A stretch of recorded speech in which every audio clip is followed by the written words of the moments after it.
چاروں طرف سے یہ میدان ہے. میدان کے اندر یعنی اسلام کی دوسری جنگ اس میدان کے اندر لڑی گئی تھی. جنگ بھی ایک مخصوص حصے کے اندر لڑی گئی ہے. جہاں پر ہم کھڑے ہوئے ہیں یہ وہ حصہ تھا میدان جنگ کا. اس لوہے کی چادر سے لے کر یہ پیچھے جو چبوترا بنا ہوا ہے یہ جتنا بھی احاطہ ہے حصہ ہے اس حصے کے اندر لڑی گئی تھی غزوہ احد کی جنگ. تو کفار کا لشکر ہمارے بیک سائڈ سے آیا تھا.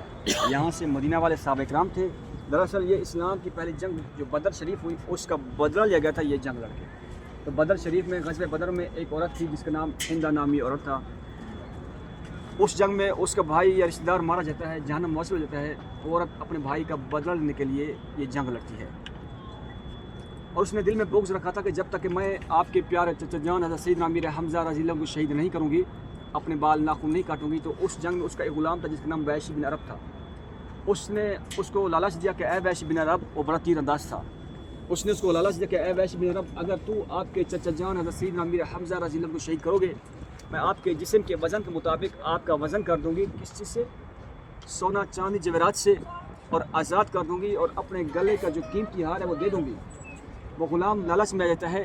تو جب آپ کے چچا جان حضرت سیدنا امیر حمزہ رضی اللہ عنہ جب اس میدان جنگ میں اترتے ہیں وہ پیچھے مڑ کر نہیں دیکھتے. وہ غلام چھپ کے وار کرتا ہے اور وہ کس چیز سے وار کرتا ہے؟ تیر نیزہ پھینکتا ہے. جب وہ تیر نیزہ پھینکتا ہے تو آپ کے چچا جان حضرت سیدنا امیر حمزہ رضی اللہ عنہ کے جسم سے سینے اقدس سے وہ تیر نیزہ آر پار ہو جاتا ہے. ہندہ نامی عورت آتی ہے, اپنے ناخن سے سینے کو چاک کرتی ہے, کلیجہ نکالتی ہے, کلیجے کو کچا چباتی ہے, چبا تو نہیں سکتی, ٹھوکر پھینک دیتی ہے. تو ظالموں نے آ کر آپ کے چچا جان حضرت سیدنا امیر حمزہ رضی اللہ عنہ ان کے جسم کے اعضاء مبارک کاٹتے ہیں, ہونٹ مبارک کاٹتے ہیں, ہاتھ مبارک کاٹتے ہیں, پیر مبارک کاٹتے ہیں, حتیٰ کہ جسم کے سب اعضاء کاٹ دیتے ہیں. تو کچھ صحابہ اکرام ہمارے پیارے آقا رسول صلی اللہ علیہ وآلہ وسلم آتے ہیں, کہتے ہیں کہ یا رسول اللہ آپ کے چچا جان حضرت سیدنا امیر حمزہ رضی اللہ عنہ ان کو بے دردی سے اور بڑا بے رحمی سے شہید کیا جا رہا ہے. تو ہمارے پیارے آقا رسول صلی اللہ علیہ وسلم آتے ہیں, اپنا منہ مبارک عرش پر اٹھا کر اتنا روتے ہیں, ان کی آنکھوں سے اتنا آنسو آتے ہیں, ان کی داڑھی مبارک تار ہو جاتی ہے آنسو سے. اوپر سے جبرائیل امین وہی لے کر نازل ہوتے ہیں کہ اللہ کے محبوب آپ اتنا غم نہ کھائیے, آپ کے چچا جان حضرت سیدنا امیر حمزہ رضی اللہ عنہ کا نام اوپر عرش پر لکھ دے گا شہیدوں کے سرداروں میں.